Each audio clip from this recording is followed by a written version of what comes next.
A worsening crisis that's already costing Texas more than $9.4 billion a year, according to some estimates. The backstory today on the Texas Standard.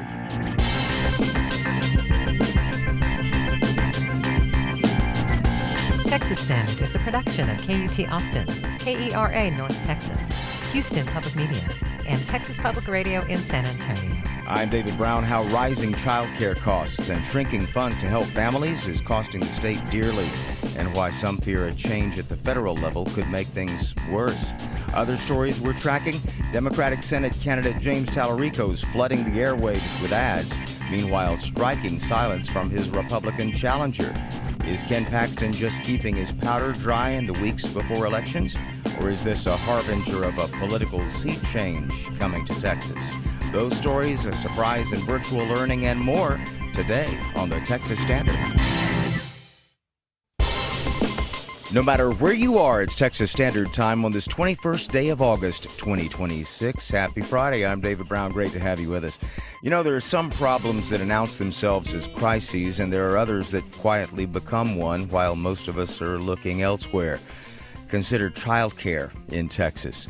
For hundreds of thousands of Texas families, childcare is what makes it possible for a parent to hold a job, go to school, or get the training that might lead to a better job. But increasingly, the numbers just aren't adding up. Childcare in Texas can easily cost a family more than $10,000 a year. And as those costs rise, the public programs designed to help working families are feeling the squeeze too. The Texas Workforce Commission recently voted to reduce enrollment targets for its subsidized child care program by 9.5%. Local workforce boards are now being directed to gradually cut the number of kids getting assistance. When parents can't find or afford child care, some work fewer hours, some turn down jobs, some leave the workforce altogether. The U.S. Chamber of Commerce Foundation estimates that inadequate child care costs the Texas economy roughly $9.4 billion a year. Though Texas lawmakers put another $100 million toward child care scholarships and services in the last legislative session, rising costs have eaten into that extra money. And now Washington is considering changes of its own. The Department of Health and Human Services is looking at streamlining some federal Head Start requirements while giving states more flexibility. But as KERA's Sujatha Dant reports, Texas child care providers say flexibility without additional funding may do little to solve the problem and could create new ones. Oh, man. Well, that's okay. We could share. 2-year-old Terriana Horton squishes pink Play-Doh with 2 classmates at American Care Academy in South Dallas. She's been coming here since she was an infant. It's one of about 1,000 Head Start sites in Texas, serving more than 68,000 children. Terriana's grandmother, Marquito Craig, says the free childcare allowed Terriana's mother to finish high school and now work in a hospital. If they're not in the Head Start program or if they don't get any type of assistance, you're talking between $1,200 to $1,500 a month. I know we don't have $1,200 or $1,500 a month just to be able to spend on childcare. Head Start doesn't just provide federal funding for Texas families. It also sets standards for staffing, safety, and accountability. The Trump administration wants to eliminate some of those requirements and give states more control. In Texas, some standards are far less strict. In Terriana's classroom, Head Start caps class sizes to 4 2-year-olds to 1 teacher. Texas licensing allows as many as 11. It's insane. I've had that before, and I could not keep a teacher very long. Patricia Williams runs American Care Academy and has been in early education for more than 25 years. She says smaller classes give teachers time to do more than simply supervise toddlers. This helps us to better structure the classroom, and it helps us to better create a learning environment for them. Because at this age, they really need for it to be personal, because they just left their moms for the first time. Texas already has a complicated childcare system. Roughly $4 billion flows through several agencies and programs, each with different rules, funding streams, and oversight. Governor Greg Abbott created an early education task force to look at how that system could work better. San Antonio Spurs owner Peter J. Holt chairs the group. The lens that we've looked at it through is more around marketplace and a marketplace efficiency. What is the cost to serve? What is the cost of quality? Holt says it's too early to know what changes to Head Start could mean for Texas, but he says the state's fragmented system already creates problems. Challenges with data sharing, challenges with funding mapping, challenges with serving certain populations. Holt says reorganizing the system could make it more efficient, but childcare advocate Melanie Rubin says those efficiencies won't free up enough money to help Texas families. Right now, there are about 9,000 Dallas County children on a wait list for Head Start or other subsidized childcare. The current system is not sufficient to take care of them at all. Rubin worries that if federal Head Start requirements go away, maintaining things like smaller classes could put even more responsibility and cost on the state. A very key missing component is the funding piece, because we know to really do key systemic and sustainable change, we need more resources for our youngest children. Back at American Care Academy, Director Patricia Williams worries that loosening Head Start standards could jeopardize the care those rules were created to protect. I would not feel safe. I probably would be looking at, how do I exit? When you take that away, we're going to see something a little bit different in our country that we probably don't want to see. As Washington considers giving states more control, Texas will have to decide what maintaining that care and its quality is worth. I'm Sujatha Dand in Dallas.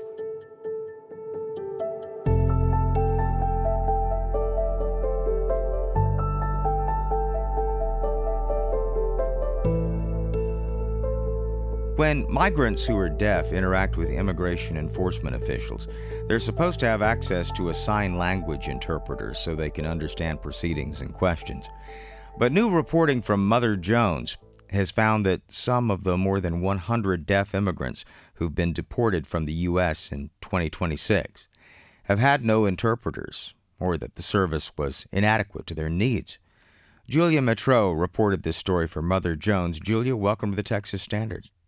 Thank you so much for having me. When someone who's deaf comes in contact with the immigration system, what services are they entitled to receive? And what about others with disabilities too?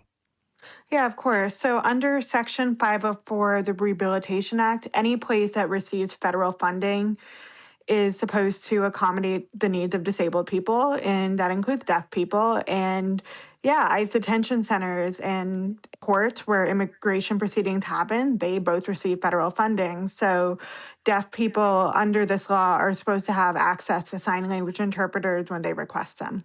Of course, tell me how this actually plays out in real time. If there's an immigration enforcement operation, are they supposed to have someone on hand to help a deaf person interact in each of those encounters? Well, I have to say, just like encounters on the street, I have never heard of a sign language interpreter accompanying ICE agents. Mm-hmm. Yeah, never heard of that happening. Me neither. I really don't think it's happening. But when it comes to being in detention centers, when people are asked to have an interpreter, they're supposed to get them. One of the people I spoke to, Emilio, he called Texas home for close to 4 years. Mm-hmm. He was prodded to get on a bus. He asked for an interpreter to get more help to understand what's going on. Emilio's from Venezuela originally, and they didn't give an interpreter. It was only when the bus got to the Mexican border that he realized that, I'm being dropped off in Mexico, a country where I am not from. He did not have a passport on him because he was detained at an asylum check-in. Yeah, there are definitely other instances as well. For example, people in ICE detention not having access to interpreters when they're trying to get medical help, just with regular interactions with guards. And there's no public information on just how often deaf people are given interpreters. However, there are definitely stories of people just not having access when they need it. And I think we could just imagine if you're the only person who really speaks your language and you're alone in ICE detention, how much more brutal that is. There's another problem that would arise from sign language barriers, and that's interpreters who can't sign in the migrant's language, right? Yeah, and so this organization called Hands United, which helped deaf immigrants and their families, told me that the U.S. does not recognize certifications for sign language interpreters for languages other than American Sign Language. So interpreters are essentially taken at their word that they can actually interpret in another form of sign language, like Venezuelan Sign Language, Mexican Sign Language, well. But this leads to people sometimes getting very poor quality interpreters because there's just no certification process in the United States for that. Something else that strikes me, there's been a lot of concern about the masking of ICE agents, especially when enforcement actions are taking place, and that unto itself, it would seem, would pose a barrier for many deaf migrants, no? Yeah, of course. I spoke to the president of the National Hispanic Latino Association of the Deaf, and he told me about this being a major concern when you're dealing with an ICE agent and they're asking you questions. By the way, it's also not true that deaf people can read people's lips perfectly. I feel like that's a common misconception, but it is helpful. So when a deaf person doesn't even have access to that, that just is a lot more scary because you don't know what's going on. Mm-hmm. You also report that staff cuts have affected deaf migrants. Say more about that.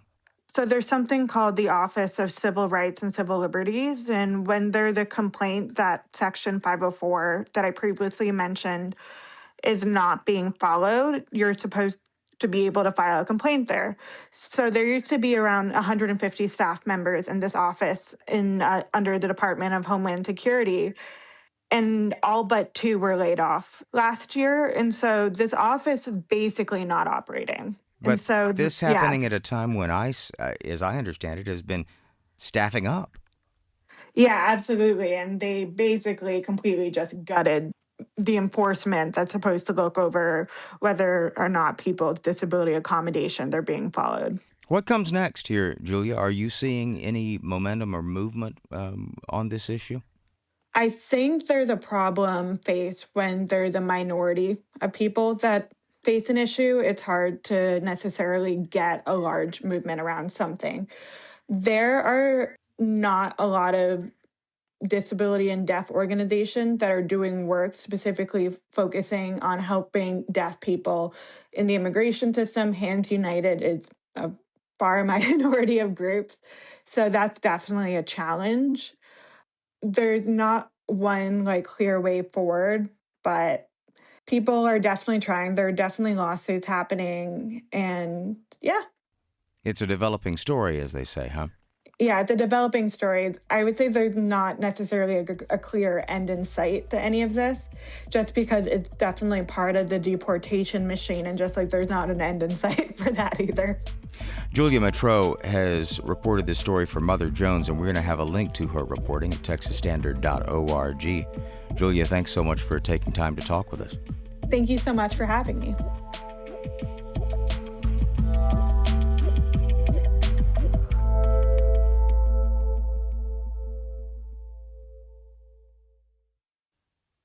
Hey, it's Texas Standard. I'm David Brown. Local officials and more than a few commuters have long dreamed of a passenger rail line between Austin and San Antonio.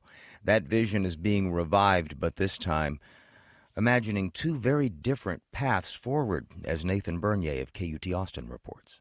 People have tried for decades to set up an Austin to San Antonio passenger rail route that would provide an alternative to white-knuckling it down I-35.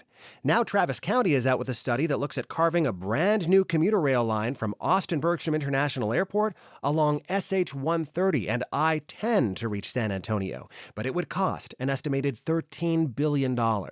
In June, TxDOT put out a study saying the Union Pacific tracks along the I-35 corridor could be modified for a fraction of that cost, about $2 billion.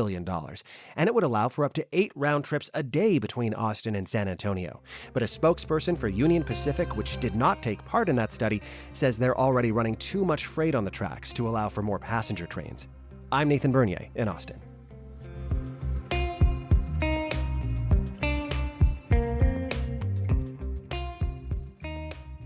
And you're listening to the Texas Standard.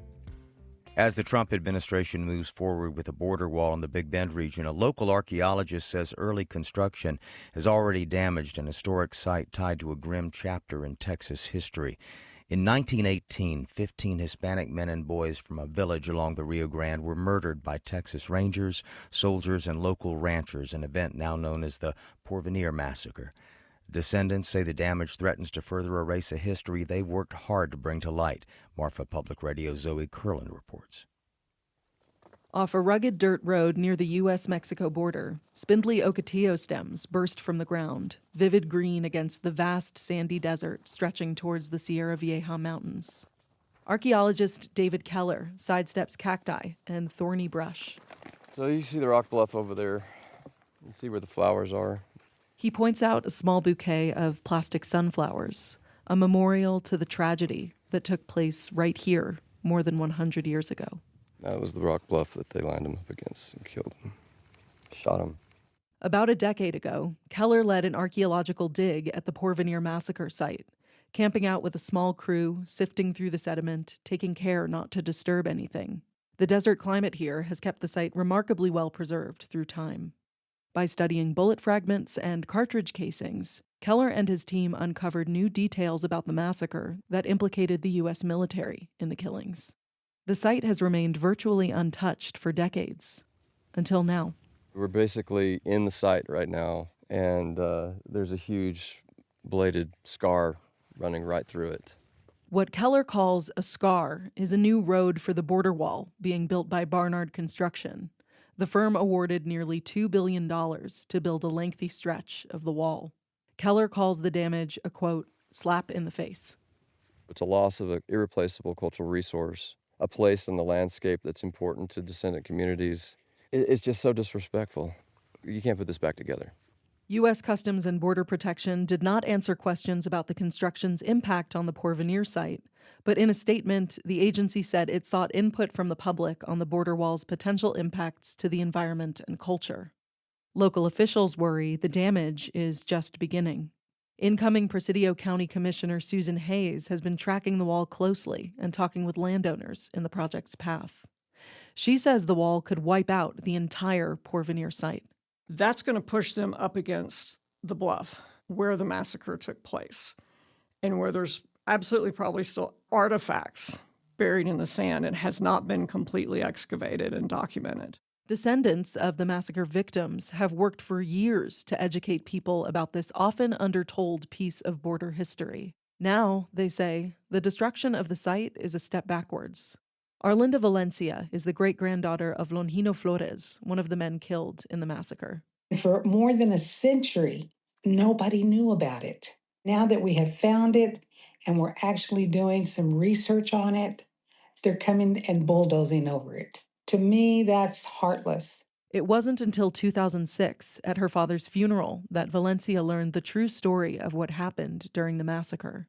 She says she was shocked. People can go out there and say, well, it's just a piece of desert, but it's not for us. For us, it's our history that's there. We lost fathers and we lost husbands. They lost their entire community. Valencia says she's all for border security, but she says the border wall plan and the way it's related to the state of the immigration debate in the U.S. these days reminds her of the racist rhetoric used to justify the killings at Porvenir. It's here. The same story. They're not like us. Therefore, let's get them. Let's send them back. Historian Monica Munoz Martinez helped get the state of Texas to approve a historical marker commemorating the massacre in 2018. She says the site has taught researchers more about a turbulent era of life on the border. The Porvenir Massacre took place during a period of anti-Mexican violence in Texas between 1910 and 1920. During which, historians say, hundreds of people of Mexican descent were killed by Texas law enforcement officials. The Mexican Revolution was underway, and racial tensions were high. Regardless of whether somebody was a United States citizen or a Mexican national, people were being profiled as bandits or revolutionaries, and it was a period in which law enforcement vigilantes enjoyed a culture of impunity. The people responsible for the killings at Porvenir claimed the massacre victims had been involved in a deadly raid at the nearby Bright Ranch. That claim was never proven. Investigations later revealed the 15 victims died unarmed. In the aftermath of the massacre, survivors crossed the Rio Grande into Mexico to bury their dead family members. The remaining residents of Porvenir abandoned their homes, and the village was burned to the ground. No one was ever prosecuted. More recently, descendants labored through a 7-year process to obtain death certificates for their slain relatives. 14 were approved a year ago. Martinez says the work of trying to thoroughly document this history is one that descendants have been carrying for generations. To demolish a site that provides an opportunity for healing, reflection, learning is devastating. It's another harm. Tom Alex, a former longtime archaeologist at nearby Big Bend National Park, says about 100 other historic sites are at risk due to the border wall plan. Ruins, prehistoric sites, even graves could be destroyed by the construction. Alex says he sees these places like churches. Now we're seeing people come in and rip apart the altars, steal the candlesticks, and trespass all over the place. For the descendants of Porvenir, there's more than the history of the tragedy at stake. In Spanish, Porvenir means future. Historians say that even in a difficult time, families in this community were thriving, making a life along the river. So, descendants say, destroying this site also threatens to erase good memories of Porvenir, passed down through generations. Yolanda Mesa is another descendant of Longino Flores. She says when she makes the pilgrimage to the site, she recalls a video of her great-uncle Juan Flores, who survived the massacre, walking around Porvenir, remembering what life was like. He's pointing, and he's saying, Eutemio Gonzalez lived on that side of the pilon, Roman lived over there, there was all these houses right here, the crops were close to the river. When I'm there, I could visualize what he is saying. The border wall near Porvenir remains temporarily halted due to a dust-up between contractors and a state agency. Still, Mesa feels new urgency around visiting the site and is organizing a group trip out to Porvenir in October. She says descendants feel this might be their last chance to see it before it's destroyed. I'm Zoe Kurland in Marfa.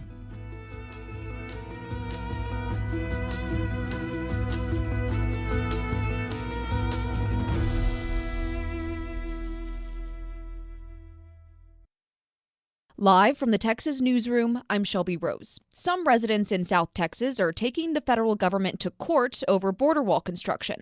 Landowners in San Ignacio, about 35 miles south of Laredo, say contractors entered private property without permission. Federal officials dispute those claims. Texas Public Radio's Tim Gutierrez reports. Chanting "No Border Wall," about 60 protesters marched outside the federal courthouse in Laredo. Many came from San Ignacio, where landowners are fighting border wall construction they say is crossing onto private land. Tricia Cortez is with the Rio Grande International Study Center. This is a very small historic community that has this unique ability to push back against the federal government. Residents along the Rio Grande from Laredo west toward Big Bend National Park have formed the No Border Wall Coalition to oppose new construction. The coalition says San Ignacio landowners have temporarily stopped work on disputed property, asking a federal judge to halt construction while the case moves forward. I'm Tim Gutierrez in San Antonio. Governor Greg Abbott's audit of data centers could be completed by early December. That's according to ERCOT, which manages the state's power grid. Senior Vice President Chad Seeley spoke to the Public Utilities Commission. But at the end of the day, we should be able to ingest all this information, analyze it, and come back with some key reasonable findings for the commission and for the legislature and the governor's office. ERCOT plans to present its findings to state regulators in mid-December. President Trump's visit to Houston next week is reportedly going to be used to help raise money for Ken Paxton's U.S. Senate bid. Rice University political science fellow Mark Jones told Houston Matters that Paxton is facing a significant financial disadvantage heading into the November election. I think Ken Paxton here in Texas is hoping that that fundraiser is very successful and that some share of that goes to support his campaign, primarily through attack ads focusing on his Democratic opponent, James Talarico. The New York Times reports tickets for the event range from $10,000 to nearly $500,000. Trump is also expected to be in Dallas next month for a midterm national convention. A hearing is underway today in Collin County as defense lawyers seek a new trial for Carmelo Anthony. He was sentenced to 35 years for stabbing another teen athlete at a Dallas area track meet. The judge has until Monday to rule. And the National Weather Service in Fort Worth has issued an extreme heat warning for North Texas. Temperatures are expected to reach 108 degrees. I'm Shelby Rose in the Texas Newsroom. You're listening to statewide news from public radio stations across Texas. This coverage is only possible because of support from listeners like you. You can help sustain and grow Texas news coverage by donating to your local public radio station today. It's the Texas Standard. I'm David Brown.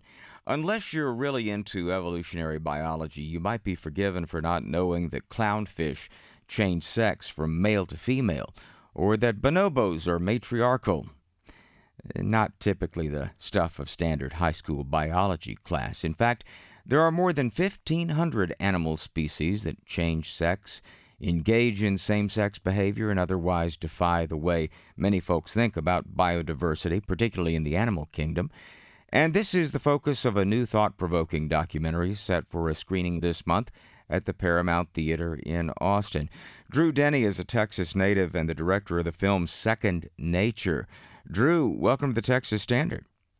Thank you so much. It's my pleasure to be here. Tell us about the thesis of the film. What sparked your interest in doing a movie about sex, gender, and the animal world? Well, yeah, actually, this movie is inspired by what I learned, or what I didn't learn, in high school biology class. Oh, say more about that.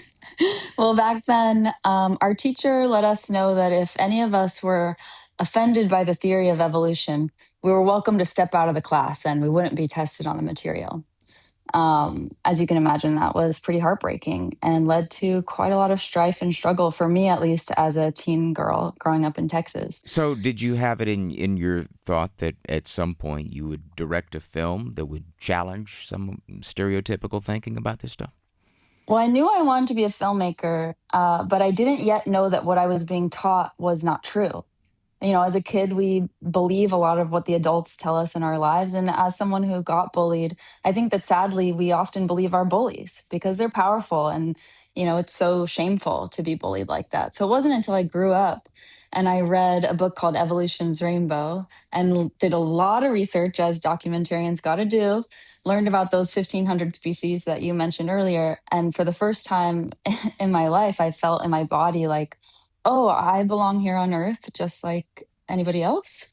Evolution's Rainbow. Joan Roughgarden? Exactly, yes. So I contacted Joan. I knew immediately when I read her book and when I had that feeling, that first time feeling of knowing that I belong here just like anybody else. I knew that if I needed that feeling, there's got to be other people out there who need it too. There's got to be other people who don't know about this stuff and who are believing their bullies who tell them that there's something wrong with them just for being queer. So I Skyped her, which tells you how long ago this was. And she agreed to let me make a documentary about her work. And that began an 11-year process of research and interviews and firsthand observation of these behaviors in nature. And now it's my absolute pleasure to bring it home to Austin, the town that inspired the whole project in the first place. Let me ask you about how Elliot Page wound up being part of this project.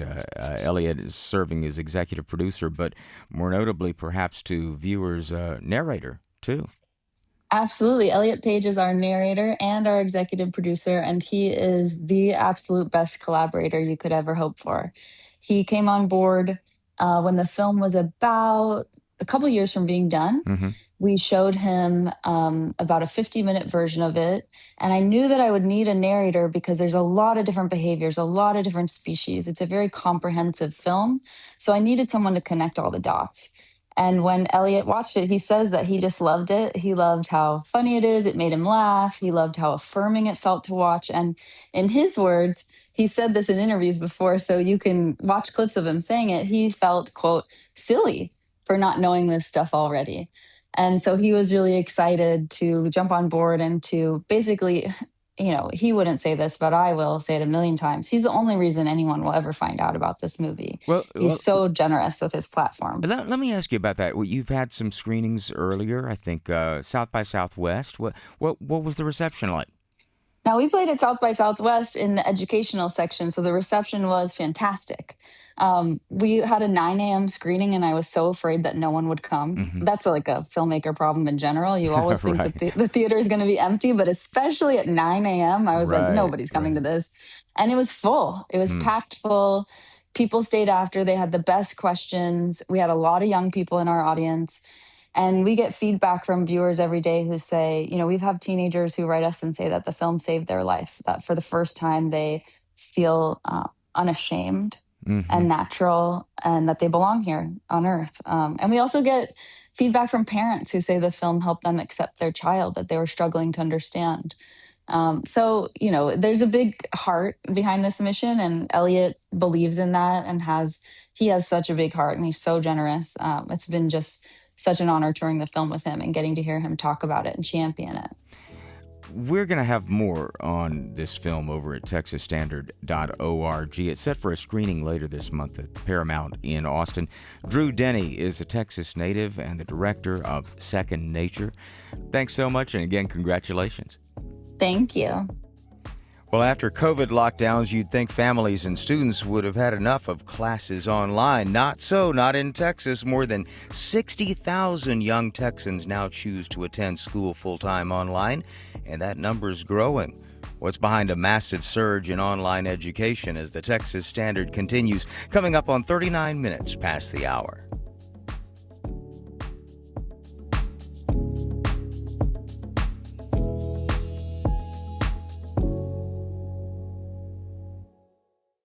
It's the Texas Standard. I'm David Brown. A massive electric public utility in Texas has secured a multi-billion-dollar loan from the U.S. Department of Energy. Lon Gonzalez of KEDT in Corpus Christi reports the government claims this move will help reinforce the Texas electrical grid. U.S. Department of Energy Undersecretary Kyle Haustveit was in the Coastal Bend this week, visiting several areas as part of the closing of a $3.26 billion loan to AEP Texas. The grid is growing, Texas is growing because it's a great state with great policies. And this loan is going to save Texans over $685 million over the life of the loan. The investment with AEP Texas is part of the Working Families Tax Cuts Act, with a predicted savings to over 1 million households and businesses in the state over the next 30 years. Haustveit added the state's electrical grid will benefit the most from the loan. Funding is going to invest in over 80 projects, providing thousands of jobs. And beyond the direct savings that I mentioned, that'll go right to hardworking Texans that are relying on the AEP Texas grid, it's also going to invest and provide durability. You know how important the grid is. Texans know how important it is to have their lights on when they need it, on the hottest days in the summers and the coldest days in the winters. Relative to energy, the Working Families Tax Cuts Act will discontinue other related topics like specific clean energy subsidies, but the subsequent loan will help secure reliability in the continuing efforts to upgrade the state's power grid. I'm Lon Gonzalez in Corpus Christi.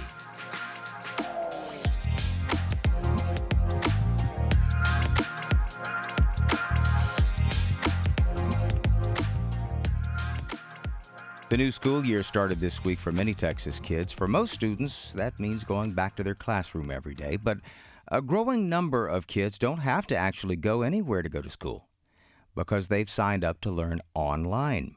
The Texas Virtual School Network has seen a surge of interest in recent years as more and more students opt for online learning rather than the traditional classroom experience. For more on how the program works, we're joined by Xochitl Garcia, who covers education for the San Antonio Report. Xochitl, welcome to the Texas Standard. Thank you for having me. I'm a little surprised about this expansion of virtual learning in Texas, especially given the experience of COVID and so many people sort of wanting to reconnect in person. Tell me a little bit more about what you've found out about the expansion of online learning. Yeah, so Contrary to what a lot of people might think, yes, a lot of families realized they preferred in person learning after COVID forced a lot of students and families to use online models. But a lot of families also found that it was very flexible and it allowed for students with maybe learning disabilities or chronic illnesses that may not be wanting to go to school all the time to get some more of that online learning. Students who were a little bit more ambitious in athletics or advanced academics to get some of that work done early too. And so as more school districts embrace choice, families are also looking for more of those niche things that work for their family. And I guess what facilitates a bit of this expansion is that there was a bill that was passed during the most recent state legislative session. Yes, so in 2025, state lawmakers passed Senate Bill 569. What that bill did is allow for school systems to offer virtual and hybrid instruction in different models. So sometimes individual courses and programs, other times full-time virtual and hybrid campuses. Mm-hmm.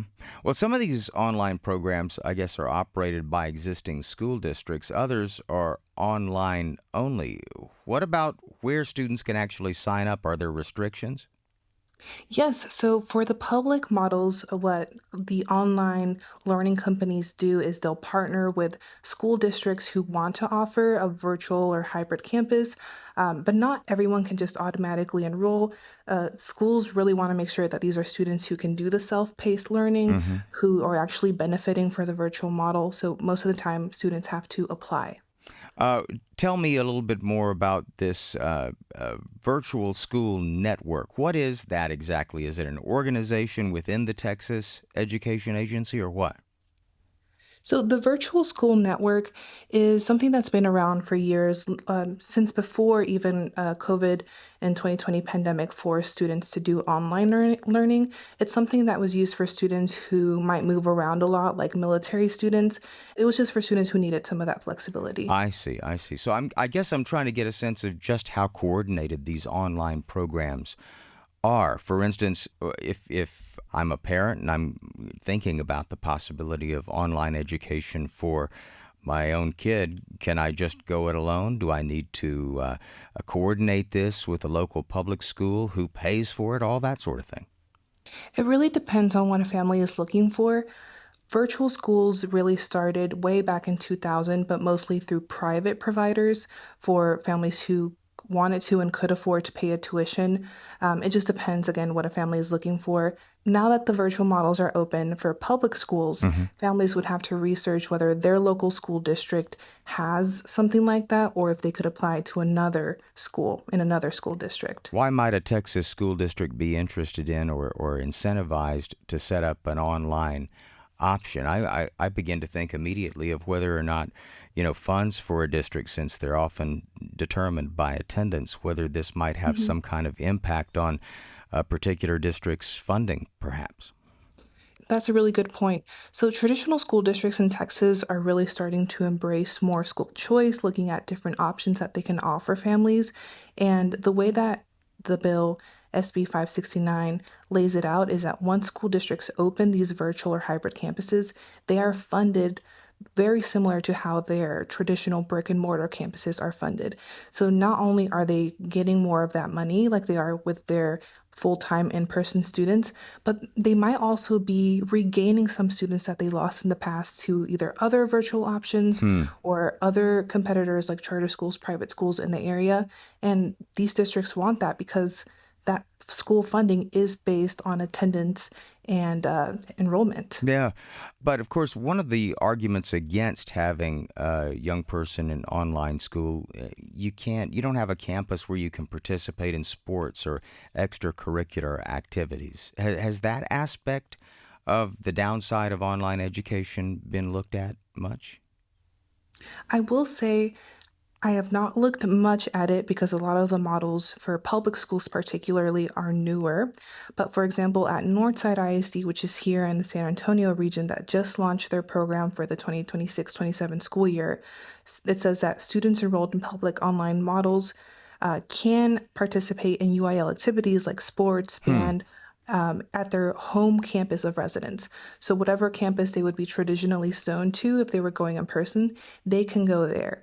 Of course, they would still have to attend those classes in person, and they might not have the same supports of like transportation and other things for students who were already going to that physical campus, but they are allowed to do that. It might look differently for like the private virtual programs, depending on what a school district does and doesn't allow with their UIL. Were you surprised by how much folks have been embracing this? I am because, just a couple years ago, there was only a couple thousand students enrolled in virtual programs across Texas. And last year, the number was over 62,000. And I'm sure that number is bigger now. We haven't had reports or numbers come out. But, for example, I went through online school during COVID. I was in high school, and it's not something I particularly enjoyed. And so it's interesting to see families who found value in it and why they found value in it. So Chil Garcia is an education reporter for the San Antonio Report, and we're going to link to her very interesting reporting over at texasstandard.org. So Chil, thanks so much for taking time to tell us about it. Thank you for having me.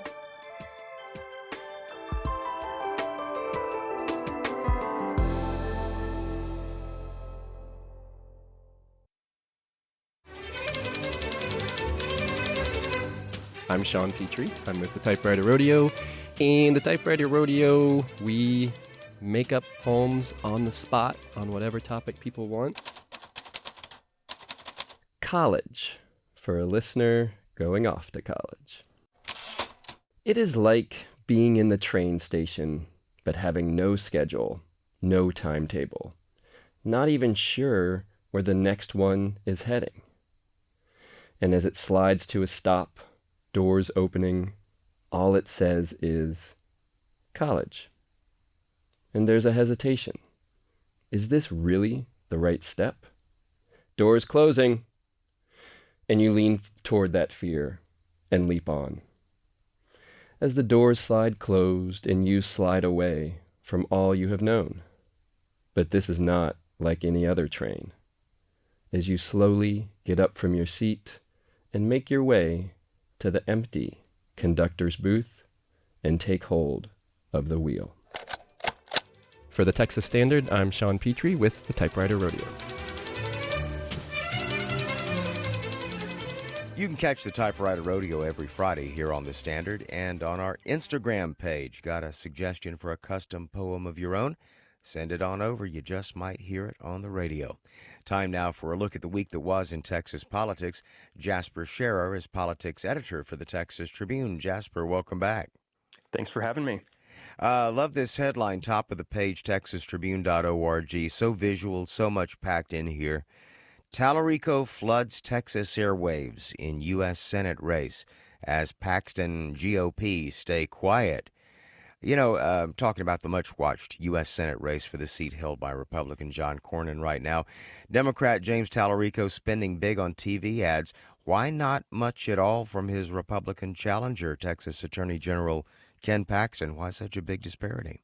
Yeah, we've seen $119,000 spent from the Paxton campaign, mostly on digital advertising. It's like a 200 to 1 advantage for Talarico, who's at over 25 million. I think first of all, just Paxton has never been that strong of a fundraiser, and he's never really had to be. He's never been, at the top of the ticket going up against somebody who's as strong of a fundraiser as Talarico. So, I think he's kind of just playing catch up in terms of this is the first time he's really had to compete with something like this. The other thing is just we're still waiting for kind of the cavalry to come from national Republican groups like the Trump administration or I guess President Trump's political operation has this big super PAC that kind of has all this money to be deployed, and they just have to pick which states they want to hit around the country. So we're kind of just waiting to see if they're going to direct most of their firepower to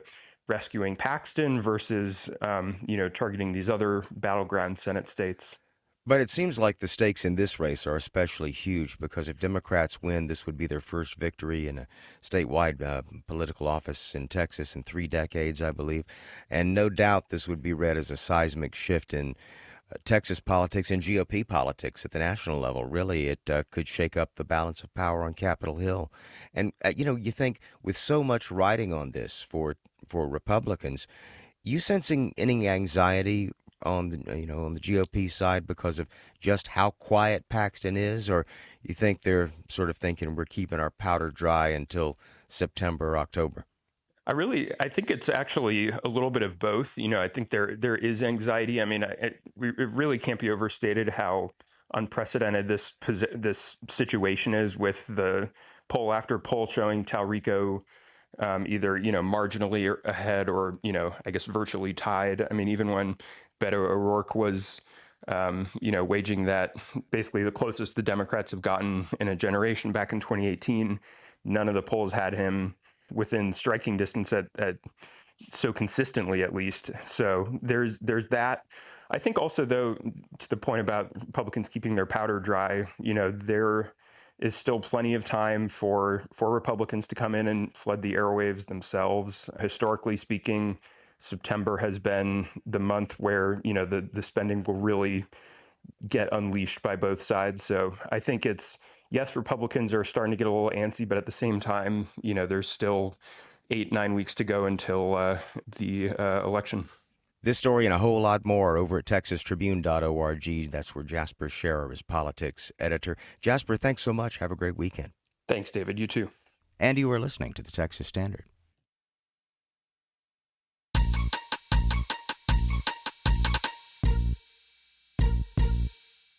What should Texas families know as kids head back to school? I'm Wells Dunbar with the Texas Standard. With most of the state's biggest districts already back in class, this week we've been asking what parents and families should keep in mind as the school year gets underway.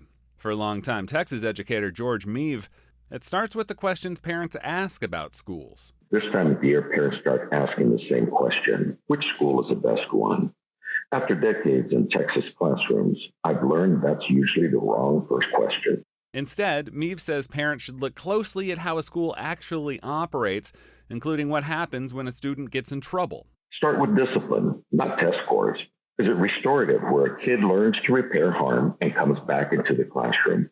Or purely punitive, where a kid just gets removed and falls further behind? He also says families should expect some ups and downs over the course of the year. Know that a school year has a shape. High in August, a real dip from October through January, then a slow climb back up through May. Meave says he used to tell teachers not to panic during that mid-year slump, and parents shouldn't either. I told my teachers this every year so they wouldn't panic in the dip, and parents deserve to know it too. And he says parents can do more than simply keep tabs on grades and homework. Under Texas law, campus-level planning committees include parent representatives, giving families a formal role in decisions about school goals and planning. And know this, you have a formal role, not just a parental one. Every Texas campus has a site-based decision-making committee, and parents can serve on it. That's not a suggestion box, it's a seat at the table. There is no single best school. There are schools where the adults are doing this work and schools where they aren't. Go find out which one you're standing in. Online, listeners added a few reminders of their own. Meg Hertz had one for drivers and students alike. Watch out around school buses, cross at the corner, and don't run out between parked cars. Mary Schmidt said families can support teachers directly by recognizing how often educators buy their own classroom supplies and by volunteering what they can. And Jimmy Kelly says families should also understand the financial pressure public schools are under and how much teachers, administrators, and staff are being asked to do with the resources they have. Different advice, but a common theme. Pay attention, ask questions, and get involved. Back to school isn't just something that happens to students. We all have a role in how this year goes as well. I'm Wells Dunbar, and this is the Talk of Texas. Alas, we're out of time for today's big broadcast, but our website's got you covered with the latest Texas news all weekend, TexasStandard.org. On the other side of the glass, Leah Scarpelli in the director's chair with technical director Renee Chavez, and a huge tip of the hat to engineer Caroline File for driving the big board in the control room much of this week, making the show sound nice and smooth. Very nicely done. We'll be back here on Monday. Till then, I'm David Brown, wishing you and yours a wonderful weekend. Philanthropic support for Texas Standard comes from Casey and Scott O'Hare, the Winkler Family Foundation, Lynn Dobson and Greg Woldridge, Adrian Killam, and the George Huntington family. Would your company or organization like to be a sponsor as well? Contact your local station for opportunities within your community. For statewide sponsorships, visit TexasPublicMediaNetwork.com.